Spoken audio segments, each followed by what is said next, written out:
What's up, guys? Hope you're having a good day. You guys are going crazy on running up my subscription count. I am just flabbergasted, floored. It's just going crazy. 50 here, 100 there. I'm well over 5K now. I knew it would come one day because I just knew I had the personality for it, but I didn't know it would come this fast. So thank you guys so much to everyone who's new and also the OGs. Thank you for being here. I really appreciate it. So I always get a little nervous before doing these videos just because I don't know how people are going to react to the stories, and it's also a little uncomfortable for me telling the stories. I'm not used to sharing this much of my life with people. Even though they're all true, it's just still, my heart starts beating. I get a little anxiety talking about it, but I still want to do it because people like it, so I'm just going to keep doing it. So in this particular video, we're going to do another story time. So gather around the campfire. Get the marshmallows roasted, get the graham crackers, get the Hershey's chocolate, and mix some s'mores because you're in for a little doozy today. So, there was this simp, and the point of the story is I had to teach a simp a lesson. Teaching a simp a lesson. There was a simp, and I didn't like this guy at all. From day one, I didn't like him. He was weird. He would say weird things like he's bisexual and all this weird stuff, and I don't like to be around that kind of energy. But this is during 2020 when there weren't a lot of options of who to hang out with. So we were improvising constantly. Every weekend, my little crew, whatever, we would have house parties at different places and pool parties and things like that because everything was closed down. There were not a lot of options. So you kind of have to just go along with the flow. Normally, I would have never even put myself around this dude, but I was kind of stuck with him if I wanted to hang out with everybody else. So the only reason I knew this guy was because of a mutual friend of ours. It was a girl. And he was in love with this girl for some reason. And it kind of makes sense because they're both cokeheads, you know what I mean? So, and the only reason she even hung out with him was because he could supply the cocaine. You know what I mean? That's the only reason.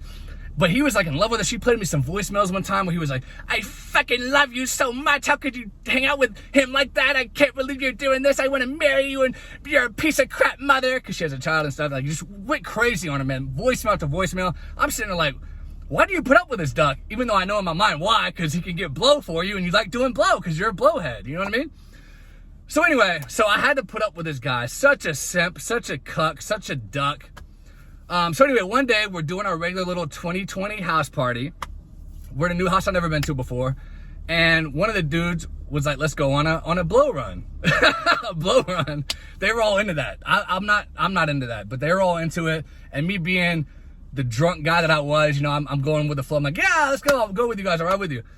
So normally I always drive because I like to be in control of my situation, surroundings, whatever the case may be. But this time I didn't drive. So this guy was driving. My friend was riding in the passenger front seat. This duck that I'm talking about was sitting in the back seat behind the driver, and I'm on the other side behind my friend. So we're driving. They're trying to, you know, go on this little whitey run. And I'm sitting in the back seat with this duck, this little simp. And all of a sudden, he starts talking trash. How come you're trying to take my girl away from me? I love her so much. You're trying to take her. What are you doing to me? And I'm sitting there like, I was like, bro, me and her, I gotta avoid saying her name. I'm like, me and her don't have anything going on. And even if we did, you're not dating her anyway. So it's none of your business. You're just some duck that she keeps around because, I didn't say this, something in my head, because you got blow and both of you guys are cokeheads. You know what I mean? That's the only reason you're even in the picture. No one even likes your ass. You're weird. You know what I mean? So he's like running his mouth. I didn't say these things. Listen, I want to make this clear right here. I'm going to pause. I never start fights. I always end up having to finish them when they do start because people run their mouth and they get in my face and I had no choice but to defend myself. So he starts taking his shirt off as we're driving down the road, took his seatbelt off. I said, I'm going to give you one warning right now. And he's running his mouth the whole time. I love her. You're trying to take her from me. I'm sitting there like, first of all, nothing's going on. And even if there was, you're not together. And she doesn't want to be with you. And this is so stupid. So he started getting in my face. I said, all right, put your shirt back on. Sit down right now. Put your seatbelt on. And he was like, I love her. You took her from me. So I told the driver, I said, all right, bro, I hate to have to do this to you, but you're going to have to pull over on the side of the road. So he pulls into this gas station. I said, all right, bro, we're stopped right now. You have another opportunity right now to save yourself before you get an ass whooping you'll never forget. do you want this ass whooping? You better freaking sit down, put your shirt on and buckle up, because this is your last warning. He said, I love her, I love her. I said, all right, step out of the car. So we stepped out of the car. We get over on the side of the gas pump. And I said, you love her, huh? Pop, pop, pop. I just started welling into his face. I said, you love her? How about you love this? I started punching the shit out of him. And he's like, ah, ah. And he just sat there and took it. Like he wanted me to beat the shit out of him. Like he didn't even fight back. And I'm like, you made me do this. You made me do this. Because he did. I didn't want to fight. You're threatening me, taking your shit off, getting in my face when we're driving down the road. I'm not going to get this guy in a wreck. You know what I mean? So I laid him out, basically. I didn't actually knock him out, but I mollywopped him, though. I pop, pop. Hit him like probably 4 or 5 times. So while this is going on, the dude who was driving, who pulled over, he starts trying to record it on cell phone. I'm like, no, turn that phone off. You are not putting me on, you're not putting this shit on your phone. Turn it off. So he turned it off. So it didn't get recorded, thankfully. So then my friend who was in the front seat, I look over after I finished the fight and I was like, yeah, you learned your lesson. I see him, he walked all the way down the road that we were on. I'm like, come back, what are you doing? He was like, I'm calling Uber. I was like, come back, it's all good, man. It got handled.